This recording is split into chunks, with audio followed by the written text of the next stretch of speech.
এই ডালগুলো চারিদিকে কি পরিমাণে ছড়াইছে। আগে এইসব ডালগুলো ছিল, আমরা যখন আসছিলাম তখন এইসব ডালগুলো ছিল, এখন মরে গেছে, মানুষ ভেঙেও ফেলছে, কেটে দিছে। যেহেতু এই জায়গাটায় ঈদের নামাজ আদায় করা হয়, তাই একটু ছাঁটাই মাটাই করা হয়েছে ডালপালা, যেন পরিবেশ করা যায় নামাজের। তারপরেও যে পরিমাণে ডাল বিস্তৃত আছে, এটা অনেক কিছু, অনেক কিছু।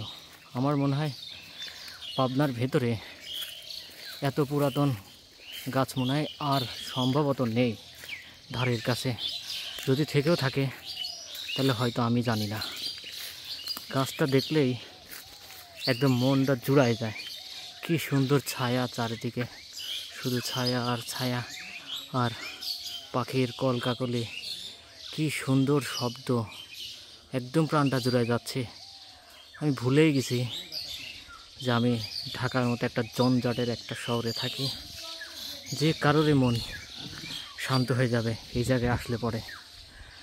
আপনারা যদি এই জায়গাটা যদি না চিনে থাকেন, তাহলে এই ভিডিওটির মাধ্যমে আপনারা অবশ্যই এই জায়গাটা অনুসরণ করে আসতে পারেন। আসসালামু আলাইকুম সবাইকে।